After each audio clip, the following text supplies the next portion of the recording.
Good evening and welcome to the Music Department at City University London for our third annual Distinguished Lecture.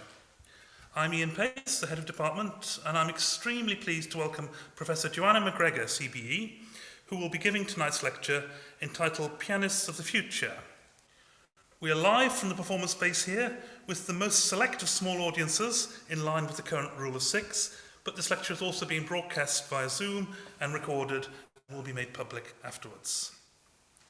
I first came across Joanna's work in the late 1980s when a documentary was made about her early career shortly after having been taken on by the Young Concert Artists Trust, following her through a variety of performances, tours, work with conductors and composers, with a focus on contemporary music. Since then, she has had an extraordinarily rich and diverse career. She's especially known for playing the music of Charles Ives, Olivier Messiaen, Harrison Birtwistle, and Bach, but also a great many others, including a very wide range of composers who have written for her. She has recorded over 40 CDs, including a large number with her own label, Sound Circus, and she has collaborated with many jazz, popular and global musicians, especially saxophonist Andy Shepherd, but also Indian musician Nitin Sawhney and Arabic singer and oud player Dhafar Youssef. Joanna is also a composer, a conductor of many orchestral projects, an author of teaching books, and a regular broadcaster on television and radio, having written a play for the BBC about the life of Erik Satie and presented many different programmes, including her own series Strings, Bows and Bellow, also for the BBC. She's been artistic director of the Dartington International Summer School and the Bath International Festival. Throughout her career and through the many facets of her work, Joanna has been committed to music as a public art, working tirelessly to generate new audiences, new performing contexts, new media outlets. But she is also an educator and is currently head of piano at the Royal Academy of Music, where she was once a postgraduate student. She has immense stores of wisdom to share with younger musicians, and her lecture tonight will contain much advice to those starting out today. So Joanna's going to talk for about 40 minutes, and then if you can send questions via the facilities on Zoom, I will field those and put them to her afterwards. So, Joanna MacGregor. Thank you very much, Ian. It's a real pleasure to be here, and welcome everybody. Welcome online. This is the new way of doing things, I know. So my lecture, as Ian was saying, is called Pianists of the Future. It's much focused on young musicians and making our way in the world, and all the different ways that one can be a pianist now. So if I go to the next slide, I want to straight away plunge you into the idea of a portfolio career. I know people will probably have talked to you already about this. And here is just a short list of all the different ways you could be a musician. And actually, this is quite old school. I'm going to explain. This is quite an historic way of being a musician. We live in an age of specialising. You know, we're meant to go and specialise in one thing for maybe a 3 or 4 year undergraduate degree and then another master's, and then maybe someone will say to us, well, why don't you do a doctorate in this? But in fact, it's far more common as a musician to have a very rounded approach to life and to be able to do all the things that are on this list. And I think probably in this era of the pandemic, the one that's near the bottom, helping and supporting other musicians' careers, this is the most crucial now. We're all living through such a difficult time.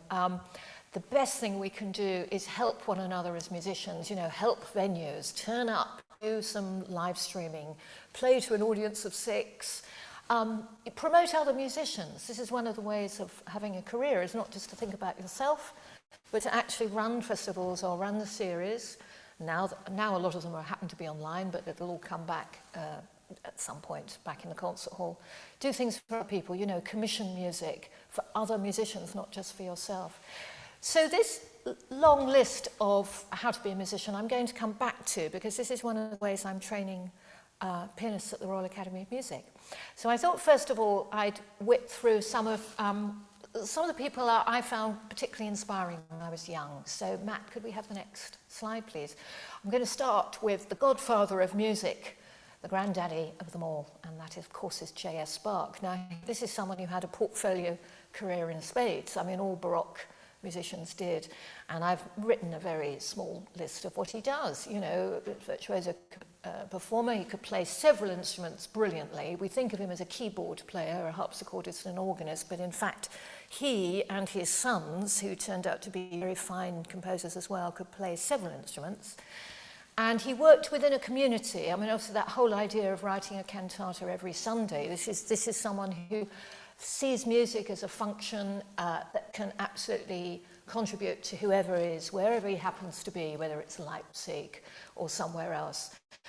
He was a great educator. Of course, he invited composers into his home. He educated them on the hoof, as it were, got them writing out his music. He would stay up all night showing them. He would play through, even. There's an eyewitness account of him playing the whole of the Welttemperklavier Book 1 through to one of his composition students.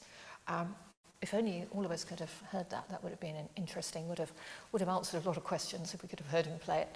And of course, he's an artistic leader. I think this is one of the most important things that musicians have to be. So let's look at the next slide. The next slide, of course, is Thelonious Monk. My dad gave me a cassette of Thelonious Monk when I was about 13 or 14. I found it quite difficult music to grasp to begin with.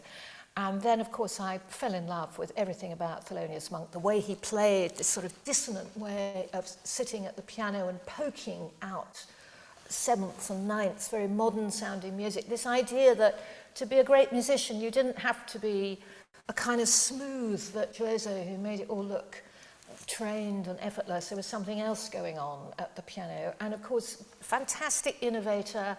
I mean, so innovative, sort of far ahead of what people could stand sometimes. And just him as a person, you know, this idea that you could be a band leader, but you didn't have to be, again, smooth talking necessarily. I thought that was very interesting. And my next slide is someone else who was quite important to me when I was growing up, Benjamin Britten. Obviously started his own festival, which is now called Aldeburgh, very, very famous place, centre of learning, centre of arts, incredible festival. But he was just a composer. He decided to move somewhere that was, at that time, quite remote, and set up home there and start having concerts. And of course, we know it now as this rather grand festival that's been going for over 60 years. But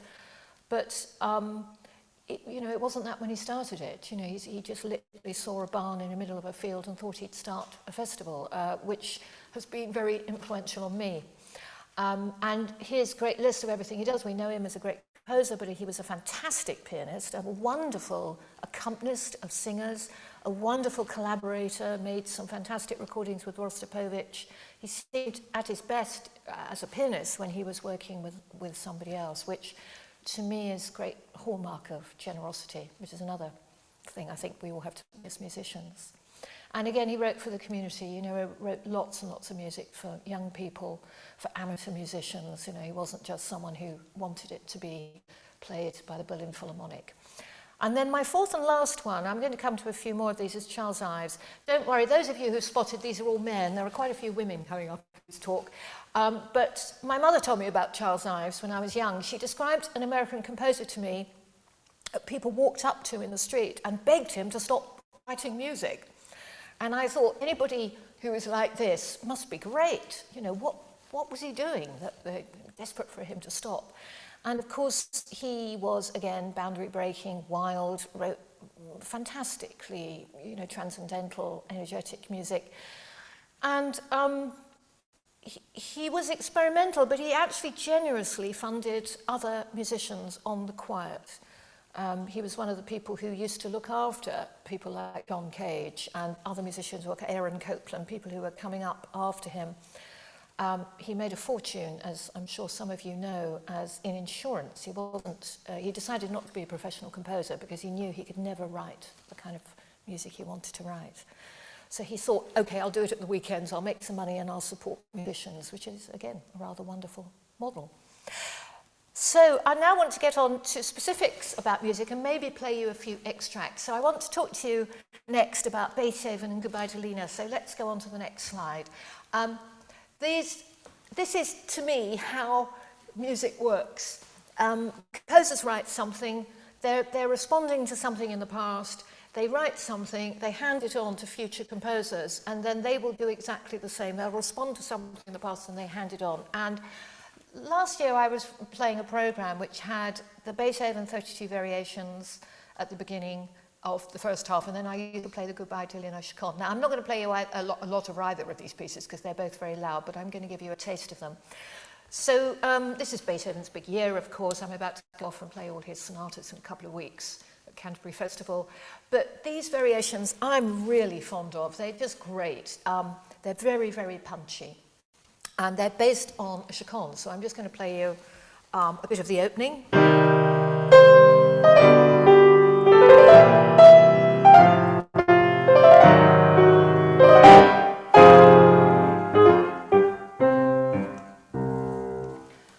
That is it. That's the theme. It's really, really short. It's 8 bars long. But it's based on a chaconne left hand, which is a big, such an influential thing in music. So, I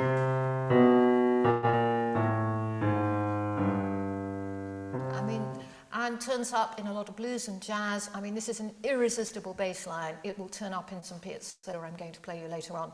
And you can have it in a major key, but it's particularly good in a minor key because it's chromatic. So Beethoven just proceeds to write 32 very, very short variations on that rather punchy chromatic theme. And some of them are loud, some of them are fast, some of them are highly virtuosic. Some of them are really very innovative. I'm going to play you something which may sound a bit more like Philip Glass than Beethoven.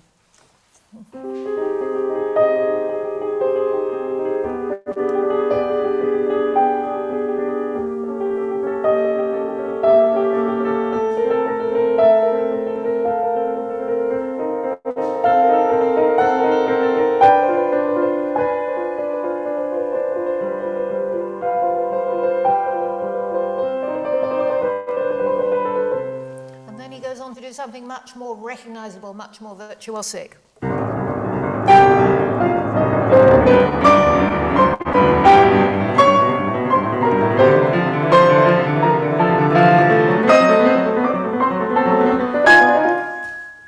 Something much more that we would recognize as, oh yeah, here's Beethoven, very ferocious, very wild, very virtuosic.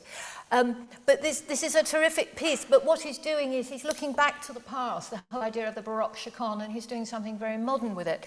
Now, Sofia Gubaidulina, whose picture you saw a couple of minutes ago, grew up in the Soviet era, and she's a remarkable musician. She's still alive in her 80s.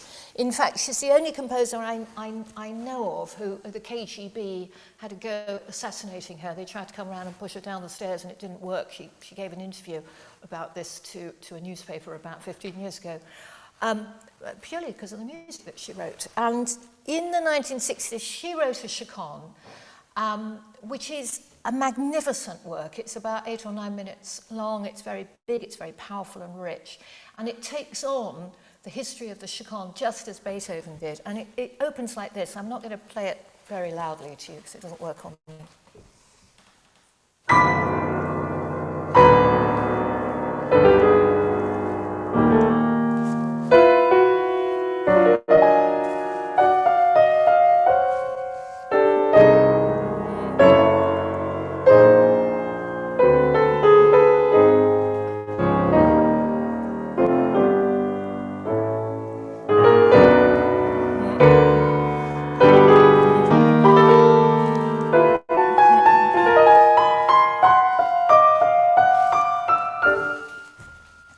Very stately opening, and this is a piece like the Beethoven that goes off and does all kinds of wild things, and it makes lots and lots of references to historic pieces. The first variation reminds us of Bach Busoni's chaconne.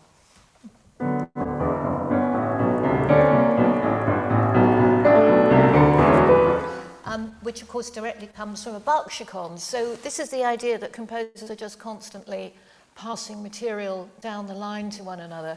And I think one of the exciting things about being a performer is to try and spot this and to try and juxtapose very modern things with much more ancient things. It's one of the most thrilling ways actually of being a programmer. You know, it's a very exciting. Gubaidulina, by the way, has written very little for the piano, but she did write a set of fantastic fairy tale pieces called musical toys, which are almost easy enough to sight read, almost, not quite. And she wrote them for her daughter to get her to go to bed, but I really recommend them to you if you feel like playing something spicy and sinister. They're like Angela Carter written into music. They're really, really terrific. So I want to move on now and talk about transcribing, because that's one of the ways of historically of being a musician. So if we can go on to the next slide, you're going to see four people who were very known for their transcribing. Obviously, Liszt, you'll see there at the left-hand side, he transcribed Bach organ pieces. He famously transcribed the Beethoven symphonies, which are absolutely astonishing thing to do, and they sound amazing on the piano, but he was doing this because this was your only chance of hearing a Beethoven symphony. And then there's Busoni, of course, very well known for his wonderful transcriptions. I just mentioned his Bach Chaconne, which of course is very famous. And then two pianists that you may not necessarily relate to, Dino Lupati and Edwin Fischer. They're known as wonderful pianists, but in fact they were great composers. And left quite a legacy of pieces, cadenzas, works, transcription, and they were great improvisers, all of these classical pianists. I think this is a very important skill that we have to find our way back to. Even if you're a classically trained pianist, you must know how to improvise. So I want to talk to you about two composers that I like very much. One is Bach, I've already spoken to you about, and the other is Nina Simone. So perhaps we could move on to the next slide. So Nina Simone is very, very important to me as someone who plays the piano magnificently. I mean, obviously she's a wonderful singer and a marvelous songwriter, but I'm sure a lot of you know her story. She was born into a family of 8 in North Carolina, in great poverty. It displayed the most astonishing talent as a pianist, and did actually study with a Russian teacher who happened to live in North Carolina, was sent to the Juilliard Junior School in her teens, but to her enormous lifelong disappointment, didn't get into the Curtis Institute, and she was very bitter and angry about this, and then became the jazz artist and civil rights activist we all know. The thing that really fascinates me about Nina Simone, apart from her great life and wonderful performances, is her piano style. And as a transcriber, I've over the years transcribed quite a lot of her work. I was taken to see her when I was 18 at Ronnie Scott's. I sat about 4 feet from Nina Simone. It was absolutely frightening. She was just magnificent, and she had 2 very young players with her who she was pretty rough on, I have to say. It was quite imperious and marvellous performance. But from that moment on, I was just absolutely hypnotised by her wonderful playing. So in her playing, she puts a lot of Bach in. And first of all, I'm going to play you a little bit of Bach, and then I'm going to talk to you a bit about a transcription I made of hers called Good Bait. So here's a tiny bit of Bach. This is the French Suite number 5. I'm playing a bit of the opening.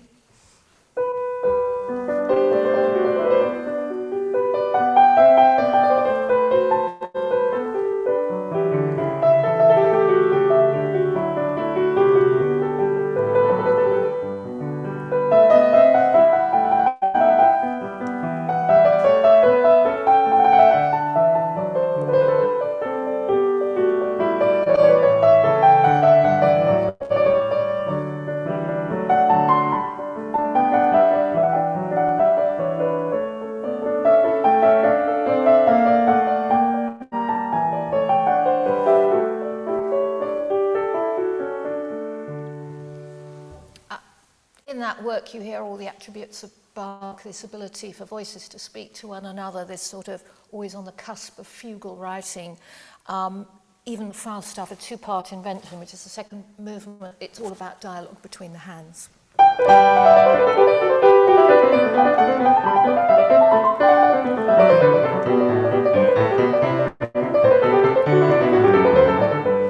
So on and so forth. And I'll play a tiny bit of the final movement of this because this is very famous. This is the marvellous Shig at the end of this.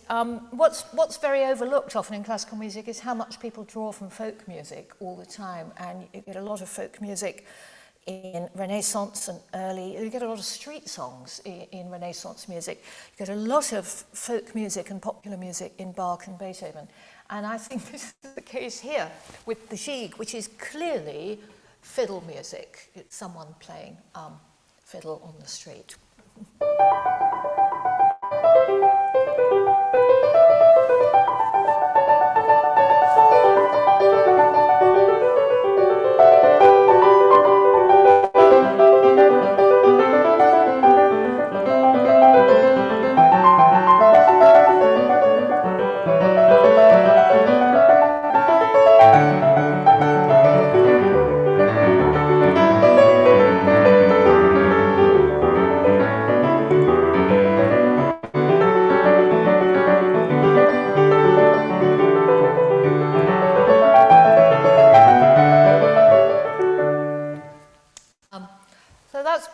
good mood when he writes in G major. Obviously, he writes stuff that's much darker.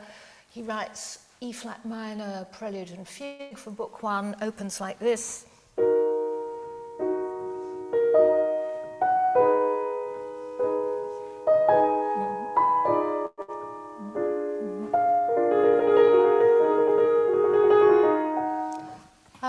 And both of those are two sides of Bach that one can draw from, you know, this innate virtuosity that he has and this sense of interweaving, and then there's much more profound darkness. And if you listen closely to Nina Simone's playing, there are two composers that just come back again and again. One is Bach and one is Liszt, because she had an incredible technique, wonderful big sound, big technique. And the next slide, I think, shows you, it's rather sweet, this kind of transcription that I made when I was really young. Oh, there it is. You probably can't quite see it. In fact, I've got it here with me. It's so ragged because I did this when I was 18. So this is a transcription of Good Bait, which is a Tad Dameron and Count Basie number, but in Nina Simone's hands becomes a completely different, you know, an entirely different animal. I'm just going to play you a little bit of the opening so you can hear the Bach in her playing. But this is an example of transcription. I mean, obviously, sort of rather sketchy transcription. But this is the opening of Nina Simone's Good Bait, which does sound a bit like the Bach I just played.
Into a trio bit.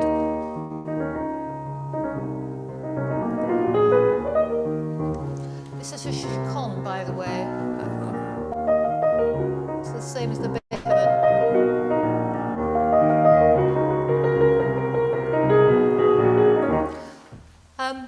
So that's just part of the transcription I made of Nina Simone, and I can't play you the ending because it's very, very loud, and I think probably online it will just distort.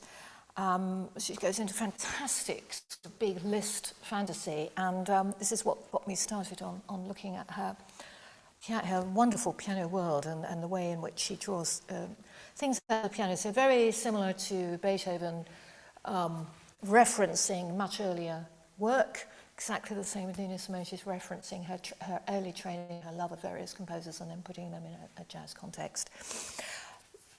So I'd like to now talk about juxtaposing different composers and how we do that. So if I could go to the next slide, I think I've put together three composers who write a lot of dance music, basically. They're very, very different. So first is Chopin, and I'm going to play you a little bit of one of his mazurkas, very much based on Polish folk music. The great Piazzolla, of course, in the middle with his bandoneon. And Ginastera, another great Argentinian composer who devoted his life in a way to Argentinian folk music, recast it in quite heavyweight 20th century models. The thing that links, I think, Piazzolla and Chopin very much is this way of trying to understand their home life, their very complex relationship with their homeland. Both of them live in exile. Because they're living in exile, they use memory, the idea of memory and a sort of edginess with inherited style. So Chopin wrote 58 mazurkas, and they're all magnificent explorations of his Polish culture. And this is one of the ones that he writes sort of midlife.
Tell even from a little snippet like that how terribly personal that music is, how it's very much based around improv, because he suddenly breaks away from the music and does this repetition all the time from nowhere.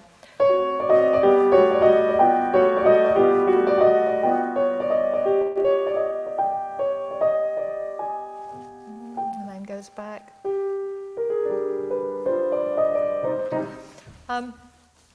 So it's even someone who is as classical as that has a way of really reaching deep into himself and doing something that's very free and about memory. And apparently people used to say he was at his best improvising at the piano after dinner, because of course he hated giving public concerts. You know, he gave very few, and he really loathed playing in public. But he was someone who loved to improvise, which is something you really find in the mazurkas. Similarly, there's a very similar sound world in some of Piazzolla's music, who, of course, he can be quite aggressive, but when he's not being aggressive, he can be very soulful, exactly like that mazurka. This is a little bit of Milonga dell'Angel.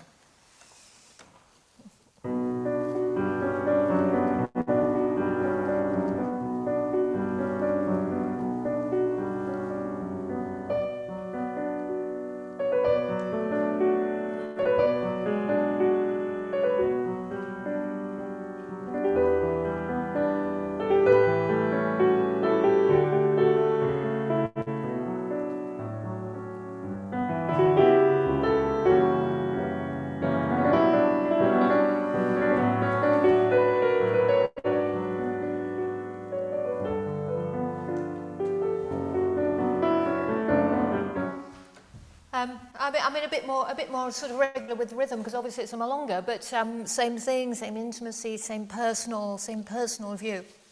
I'm going to keep going. I won't play you any Hinastera because I don't want to go over time. But Hinastera, I really recommend you take a look at his stuff. He's a very interesting composer. Look at his Argentinian dances, they're fantastic. So I just want to, before I go back to the whole idea of training young pianists and all that, there are just a couple more composers I want to talk about. If you go to the next slide. There are some women composers that I've been playing recently, and you may have come across them. This is Freya Whaley-Cohen, who's very young, making her way in the world. Fantastic. Sort of last time I did a chamber concert at the Wigmore Hall, and we commissioned her to write something for string quintet, which was great. And on her right is the wonderful Eleanor Alberga, absolutely marvellous composer, who I first came across when I was very young. I went to Sadler's Wells to see Ballyrombere, and somebody was playing the piano in the pit absolutely magnificently, and it was Messiaen they were playing. I barely knew who Messiaen was when I was that young. And when she took a bow, that was the first time I saw Eleanor, because she's an incredible pianist as well as composer. And I'd like to just point out a couple of these pieces. Southern Leaves, Freya wrote very much inspired by Nina Simone, actually, inspired by the work of Nina Simone, and I'll just play you a little bit. And here it is again, the chaconne left hand, yet again.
So that's part of a very short piece. It's only about 4 minutes long, but it's very powerful. It takes what we might think of as standard blues chords.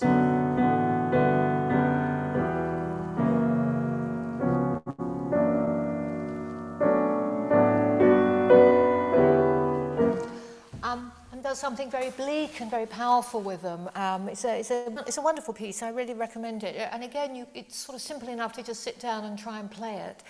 The other piece I wanted to mention to you by Eleanor Alberga, I just played at the Wigmore Hall last week, and I think you can see this online still if you're interested. It's a really great piece that she wrote in the late 80s called It's Time, and she forgot about it. She had completely forgotten she'd written this piece, and I, for some reason, came across a recording that was the only performance of her playing it. I thought it was fantastic, and I said, please, could I have the music? And she said, well, I don't have any music. I just played from some manuscript. And I went, oh, it's fantastic. Please, could you put it down? So since then, I've been playing it a lot, and it's quite a big piece. It's based on the Chekhov poem, It's Time, My Friends, It's Time. And it seems to have this huge sense of sort of transformation and moving forward. It could be either the journey between life and death, or the journey of just change, or whatever it is, but it's a marvelous piece. It starts as if it's a rolling river. Let me just show you.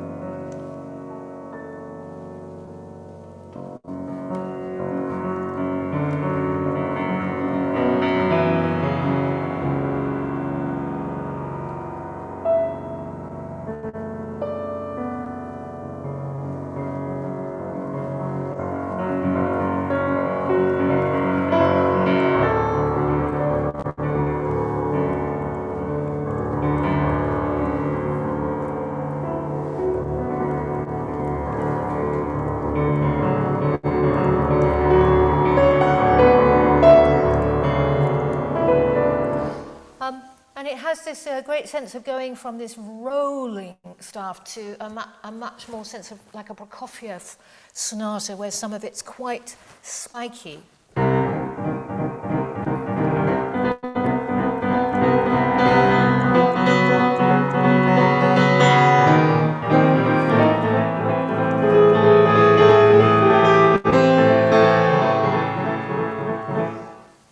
She moves in and out of styles very easily. But there's a particularly lovely bit at the end, and of course this is quite unusual for pianists to come across. It's some African music that she writes a brilliant sort of ending, which is so light and joyful and delicate and complex. Let me just play you a little bit. It's come out of something very dark and very difficult, and she suddenly arrives in this new, pure world.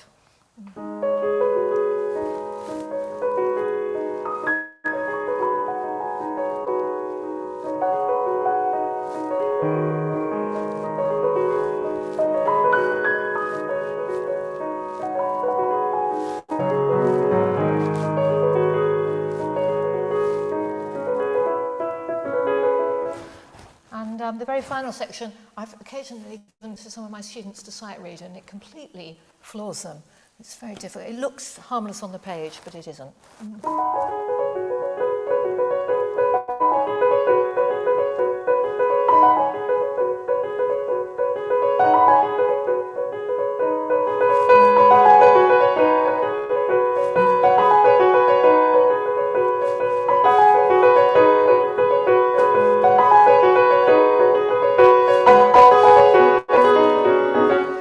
Fantastically good writing. Anyway, the piece goes on, and as I say, if you want to see it, you can. So there's just one other piece I'd like to draw to your attention, and then I will wrap it up. It's Fazil Say. I suppose as modern musicians, what we all want to do is play music from other cultures. You know, we don't want to just be playing 19th century music or 18th century music or music from the West. So I'm just seeing if I can find the music, otherwise I'll play it from memory. No, I'll play it from memory. So the next slide, I think, is a picture of Fazil Say, and who's absolutely remarkable. Matt, could you go on to, yeah, here he is. So the next slide is this wonderful Turkish composer, brilliant jazz improviser, fantastic concert pianist, can play Beethoven concertos brilliantly. And this piece, Black Earth, again, is really worth having a look at. He invents the sound of the oud at the piano, the Turkish lute, and it's based on an old folk song which is about going into exile, about I went back to my village and it was just all black earth.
That's just the opening. That's the opening of Fazil Say's Black Earth.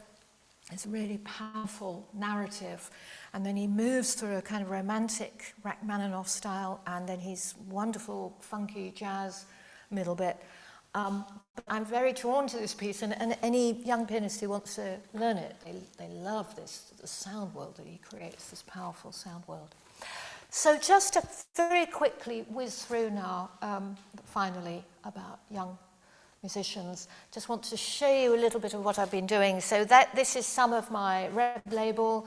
I started my record label 20 years ago. I just followed what jazz people were doing, really, and I just started it, and it's been going all this time, and it's all much cheaper now than it used to be. I mean, distribution is always the problem, but now everything's online anyway.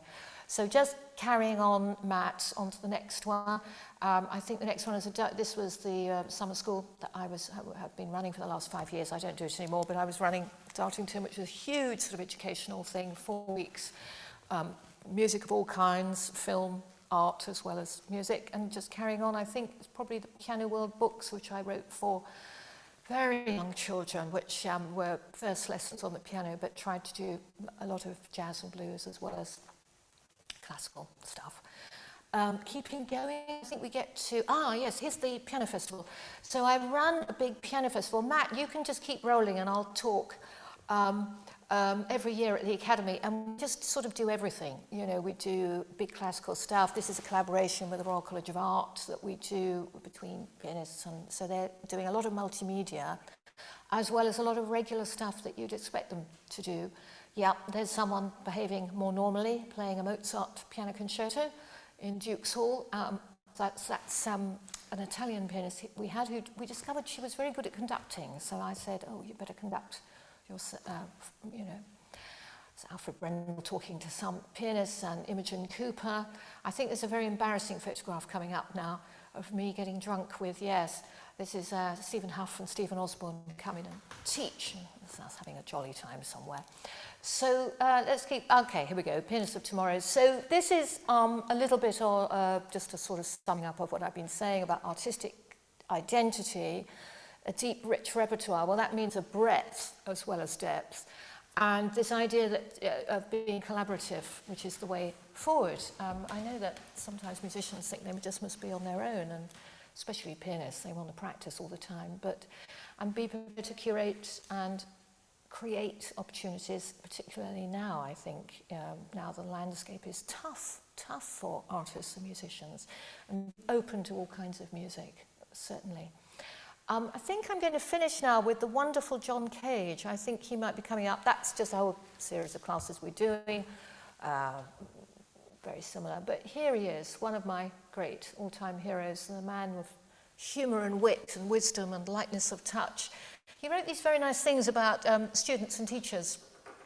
And what I think is very interesting is what he says here at the bottom to teachers. We think we're teaching when we tell people things, but in fact students are just watching us and copying us. You're just watching how you behave. And that's a rather frightening thought, actually, for a teacher, because it means you've got to behave well all the time, under pressure, under fire.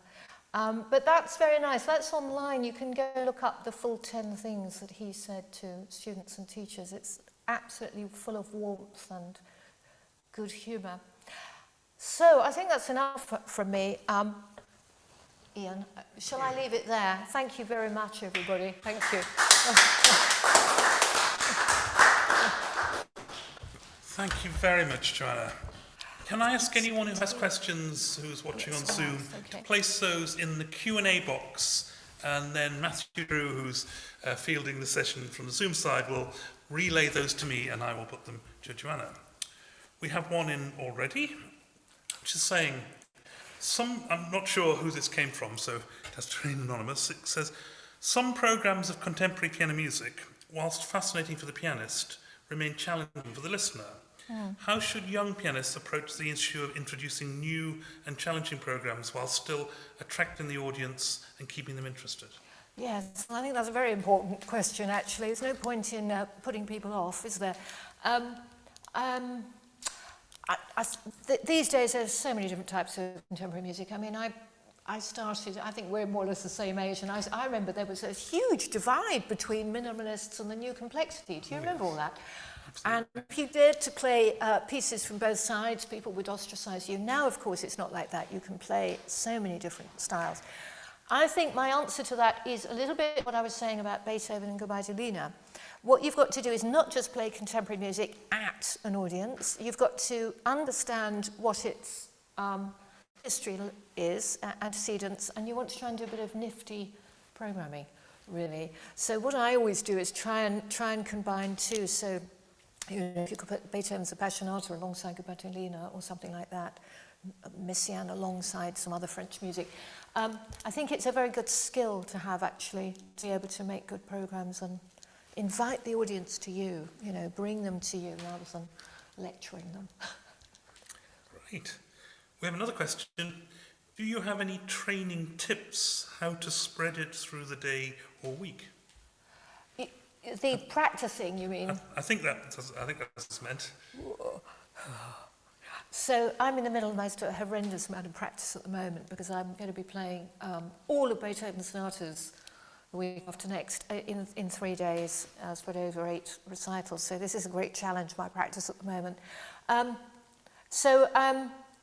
I come from a world where we all practice a lot. You know, we practice a lot every day. You know, whatever we do, we're still practicing. And I think you just need to get to know your body clock quite well. So I say a lot to my students, you've got to notice how you feel at certain times of day. Some people are very quick and alert in the morning, and so they can get a lot of their physical, difficult piano practice out in the morning, and then they get a bit more dozy later on. Well, then do a different type of practice, you know, maybe do something slower.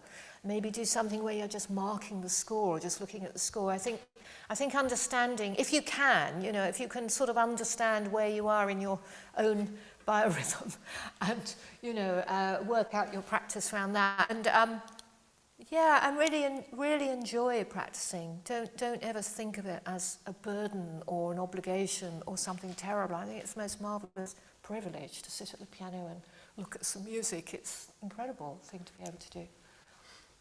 I suppose when pursuing portfolio careers like many do nowadays, there's a lot of things to balance out with practicing. That on one hand you want to be practicing, but you've got to be writing, you've got to be teaching, you've got to be presenting, or any of them. I mean, I think possibly for our sorts of generation, the message coming from many teachers was, if you're not sort of spending all your time practicing, except when you're performing, you're not really a serious performer. But would you say that's a rather outdated view? Yes, I would, and it doesn't actually fit with Liszt, say. I mean, then you'd have to say that Liszt wasn't much good, which I don't think any of us would say. Someone who travelled constantly, was on the road, toured, wrote, transcribed huge pieces, composed pieces constantly, was a fantastically generous teacher. So obviously history tells us that musicians are capable of doing, packing a lot in, you know, really at a high level. And they're the ones that will actually change things as well, you know. Another question saying, what is your stance about introducing knowledge about the earliest recorded pianists to students of this day? Now, I wonder if they mean by that sort of pianists from the 20s and 30s, I guess. Is that right? I'm imagining so. You know, so it's early. I think there's a sort of golden period, actually, of 30s and 40s recordings. And they're all on YouTube now. I mean, when I was a student, it was impossible to find any of this stuff. You'd have to scour sort of second-hand record shops. But now you can find almost anything on YouTube. And I'm always urging people to go and listen to those, because once you've got past the crackle that you have to listen to, what you hear is the most free, creative response to a score.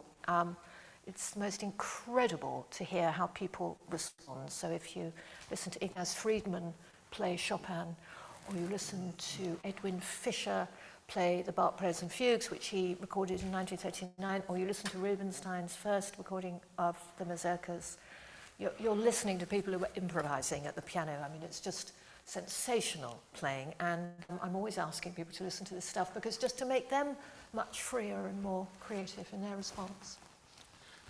Another question says, you spoke of improvising being important. I believe, this is the person who wrote the question, I believe I'm not alone in being a classically trained pianist with no idea how to improvise or where to start. Could you also elaborate more on why it is important? Yeah, well, I'll just say the last bit first. I'm a great believer in following in a historical lineage. Historically, musicians and pianists, say, when we're talking about pianists, they were great improvisers. Okay, so right from Bach at the harpsichord, onto the French school of Couperin and Rameau, on to Beethoven, who was a very, very famous improviser, as was Mozart. Mozart improvised his cadenzas. On to Gershwin's Rhapsody in Blue. That first performance of Rhapsody in Blue was not written down. He improvised it first, and he wrote it down later. So you get my drift here, that in fact it's important because this is what the people we all admire were able to do. And even if we can just do it a bit, it's a very important part of musical life and music making. It doesn't have to be on the level of Art Tatum or John Coltrane, or, you know, we don't have to sort of play like that, but we do have to be able to improvise a bit. And also, when you, here's the thing, when you're playing a Bach French suite and you do the repeat, you should improvise your response differently. You need to respond differently to the music. So that might be the ornaments will be slightly different, and your dynamics will be different, your touch. It's a kind of ethos that just frees you up. But I have such sympathy for people say, I don't know where to start. So at the Academy, I introduced an improvising to film course to sign up for. The wonderful Neil Brand comes in. You probably know him, who's a brilliant improviser to live playing to film. And I discovered that actually if you put a film in front of someone and said, oh, I wonder if you could just sort of play a bit to this scene, that suddenly everybody can improvise, actually, because what they're doing is watching something else, trying to create some mood, some atmosphere, and trying to change keys. And, oh, here's a new character, I think I'll change key now. This is a really fun way to learn how to improvise, first of all. And of course, I learned because I worked with Django Bates when I was very young, and I was always on stage with these really great improvising musicians, and I had to keep up somehow. Maybe I can follow up on that. I mean, I don't improvise very often myself because I actually feel it's a very, very highly developed skill, and I need to do it all the time to feel I could do it all well. And I sometimes wonder whether there are some people, I know this is certainly not your attitude, but some classically trained players who imagine improvising is very easy, and often they end up just going through a lot of usual mannerisms and repeating things. Yeah, I mean, well, I don't think anybody thinks it's easy. I mean, all the classical musicians I know think it's absolutely incredible skill. And we know the stories of Rachmaninoff, his favourite pianist was Art Tatum. And, you know, every time I was in New York, I used to go and watch Art Tatum play, wishing he could play like that. You know, I mean, I think there's a great history of classical musicians who are in awe of people who can improvise. But probably the only way you can learn is if you are brave enough to start working with improvising musicians. So you have to find, either do what I did, which was work with, you know, jazz musicians when I was very young. You know, it's how I came to make that, you know, all those different albums with Andy Shepherd and everything. And then also work with world musicians. A lot of his practice works with some music that's been written down, but then your job is to build from there, you know, build around it. So you just have to practice a bit and work with some other musicians, and then, you know, which is fine. Several other questions have come in. Do you think performance opportunities are dwindling for young performers in the context of the pandemic? And how do you mentor your own students in navigating through these difficult times? And then, as part of that, do you think online performances is the future? Yeah, well, I don't think it's going to be the future, but I think the pandemic has been going on so long that there's going to be some permanent fallout from this. And one of those things are, you know, when halls reopen, is the behaviour of the audiences, how that's going to work, you know, financially and everything. And I think young people, I think the best thing we can do is try and train them up a little bit to deal with the online thing. So we're running some live streaming training courses at the Academy just to help you learn to get at something resembling a decent sound and how to talk to the camera and all that. I think there's no doubt that that blending of camera work and digital identity as well as live work will be the future now for everybody, and that's true of opera houses and orchestral players as it is for young people. And I think the great thing is when you're young, my goodness, they're so quick, they're so talented, they're so fast, they're going to be able to get around this. The idea of less performance opportunities, I've noticed this creeping up on us in the last 30 years. You know, Radio 3 used to have many more opportunities for young people to go up and record a recital. A lot of music clubs now can't afford to run a 10-date season, is they're only doing 4, and so they now want 4 big names rather than 10 young names. So I came up during the era, I just caught the end of this, where as an apprentice where you could sort of play in lots of small places. This is why I'm always very keen on asking musicians to learn how to curate their own opportunities. You know, don't wait for somebody else to ask you. So while you're a student, take over the spaces that you're in. You know, as a student, take over any performance space. You know, run something, put a weekend festival on, learn how to curate stuff, learn how to market, learn how to put it online, because these are the skills that will, you know, develop a career for you. Another pretty fundamental question: when and how did you know you wanted to become a professional pianist? Oh gosh. Well, actually, really very late, you know. I mean, I had no idea I would become a pianist. played when I was very young. You know, my mum says I started playing at the age of 3, but yeah, she gave me lessons when I was very young. It was very, very free and easy. It was very laid back. There was nothing special at all. I did all my grade exams with my mum, but didn't do a lot of practice or anything like that. Had an upright piano at home. At the age of 17, I started taking lessons with Christopher Elton, who's a very well-known professor. I don't think he thought I was going to be a pianist because I was far too wild and I did all this other stuff. I was writing music and everything, and he was very much sort of, oh, you know, if you want to be a pianist, I think you shouldn't be doing all this writing music. So it's really quite late, actually. When I was a student and I was studying composition, I realised I was spending all my time practising. I loved to practice, and I thought, oh, this might be a signal of something, because I thought maybe I might be a composer, but I really spent all my time practising, and I think probably you've got to love being at your instrument, I think, to be a performer. You know, it's not really about performing. You know, the performing is something you do, but actually it's about loving practicing and loving studying music and loving being with music and musicians. So it's, you know. 2 more questions here. One says, thanks for a fascinating lecture. You've painted a very human, sociable picture of your musical life and career, a web of connections between historical and living people. Can you say a little more about why you've chosen to emphasise this? How might students and others cultivate this approach? Yeah, oh, well, thank you very much. I'm so glad you enjoyed it. I think I've always felt very connected to the past, you know, and the lineage that we have of keyboard music and great players both within the classical music tradition and the jazz tradition, because I grew up in a household with jazz and other types of music, folk music and pop music. So I've always been very, very drawn to this idea that music is music, and how can we sort of bring all this together. And you know, running festivals is one way of bringing different musicians together and trying to do something meaningful. I think obviously there comes a point where you want to specialize in your practice. So I'm dealing a lot now with young pianists from all over the world who've come to me and to the Academy to become classical musicians, you know, classical concert pianists.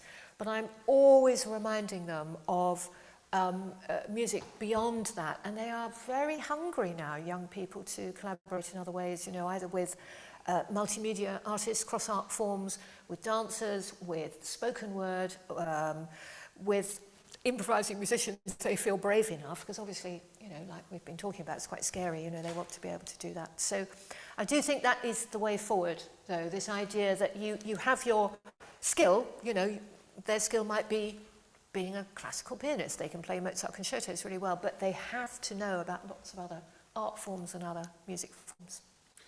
And a final question, how should we go about bringing new, younger listeners into the world of classical music? Oh.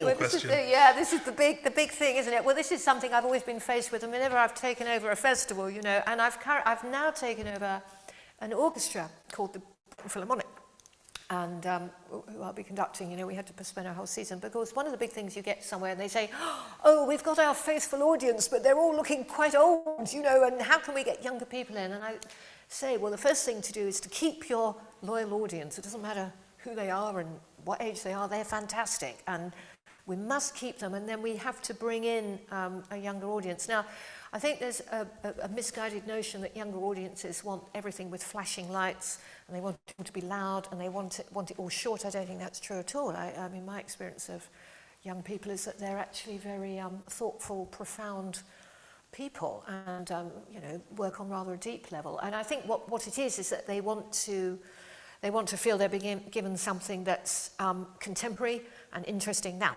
in my view, Beethoven is highly contemporary, but you've got to show them that. You've got to show why they're contemporary and how that is. So you can play with formats a little bit. You can think about how long concerts are. You can think about talking from the stage. You can think about who's up on stage, how you dress. You know, there's a sort of presentation issue sometimes. But I think actually what you're actually doing is the core of what you always do. Yeah, I mean, obviously I'm very interested in reaching out to younger audiences, but I don't think you have to dilute anything. Okay. Well, thank you all for your questions, but above all, thank you to Joanna for a fantastic talk and lots of really very, very stimulating thoughts. So. Thank you. Thank you very much. And this talk will be made available online presently. So follow the City University Music Twitter account, I think, probably to find out about that first, City Uni Music. Thank you all.